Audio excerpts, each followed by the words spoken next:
So it was 2 years ago this month. I was an apprentice at Brooklyn Grange, and I was over at that compost pile, about to flip it, in my farm finest, when a brand new asylum seeker from Rwanda named Modeste came over and grabbed a pitchfork next to me and joined in.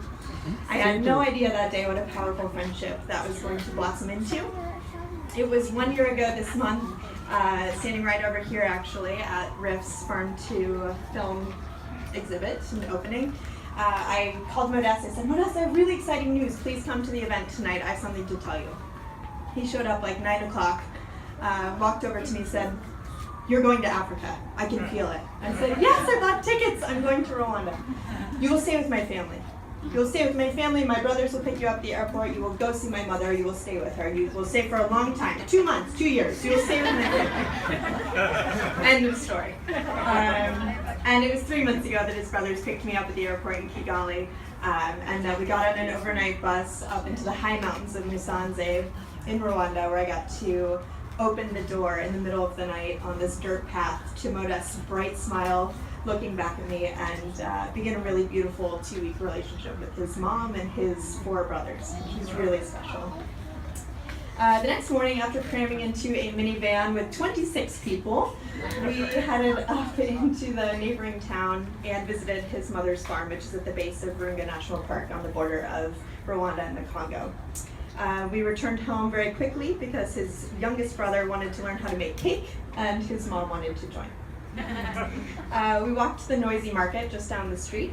We elbowed our way around blankets and through wooden stalls and over baskets heaping with beautiful fresh beans, and under men's arms motioning us to come look at their onions and tomatoes and potatoes.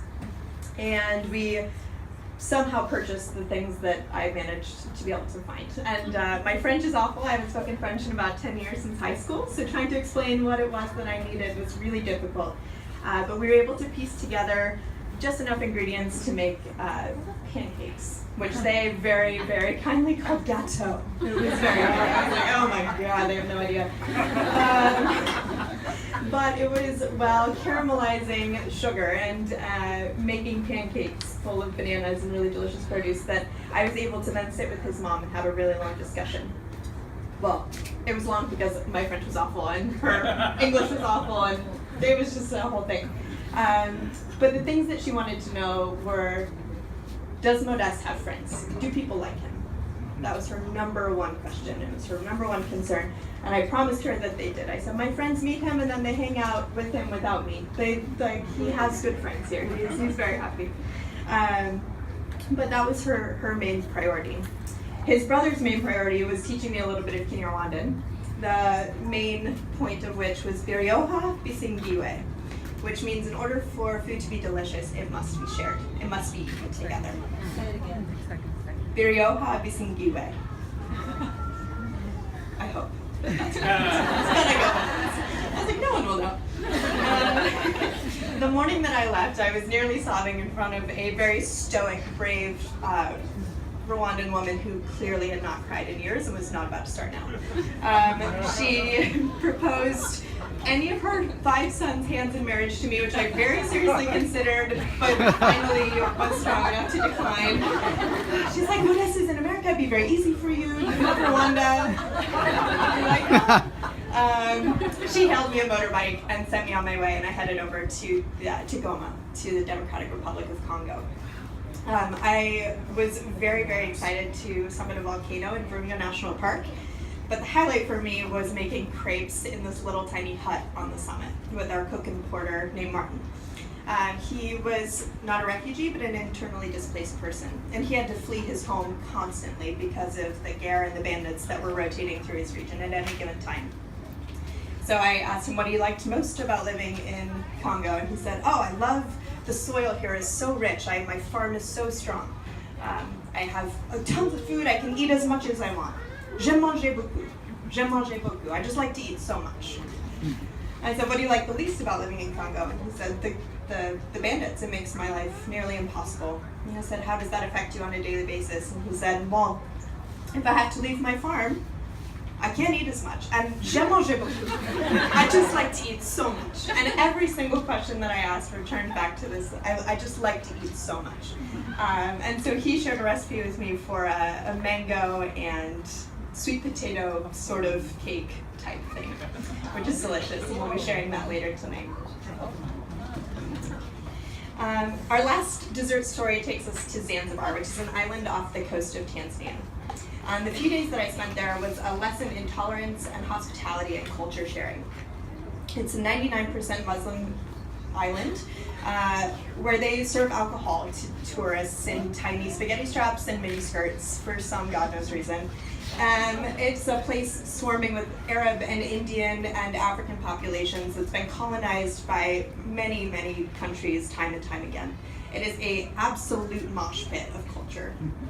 And every place has its problems, but Zanzibar is a really beautiful expression of what our country could easily look like if we were to take the time to blend our environments a little bit every single day and open our hearts to people who are different from us. I celebrated that diversity by dining at Emerson on Harumzi, which is this lush, palace-like, beautiful restaurant full of tapestries and tin plates and beautiful pieces of furniture from everywhere in the world. And there was Hindu bells going off, there was Muslim call to prayer, there was Catholic chimes off in the distance up on this rooftop restaurant. It was absolutely magnificent. And the chefs agreed to meet with me the next day, which I was just on the floor happy about. I was so excited. And so the next morning, I sat down and a huge dark-skinned hand placed this tiny, delicate, little hand-painted porcelain dish in front of me, full of beautiful, dripping dates. So good. And another one came over and poured me a really thick black cup of Arabic spiced coffee. And that's all we did. We just ate and drank, and they asked if, instead of an interview, if I would help brainstorm new ideas for a dessert menu. And I was floored. I was so happy and so excited.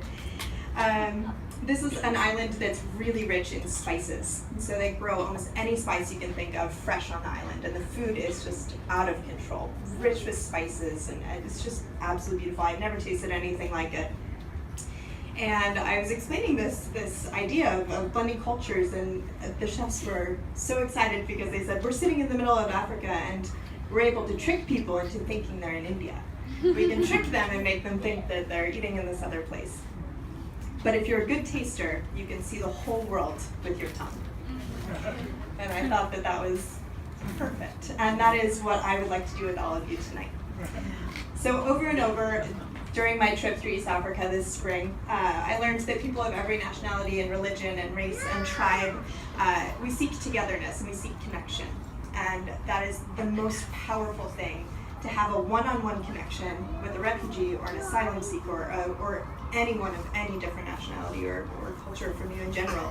You have to build a one-on-one connection. You have to have a friendship with one person, whether it's Modeste, who I highly recommend, or any of the people standing here tonight, or anyone that you may meet. I really, really, really hope that you build that connection. I believe that we are ultimately all the same, which is the phrasing in East Africa. Thank you so much.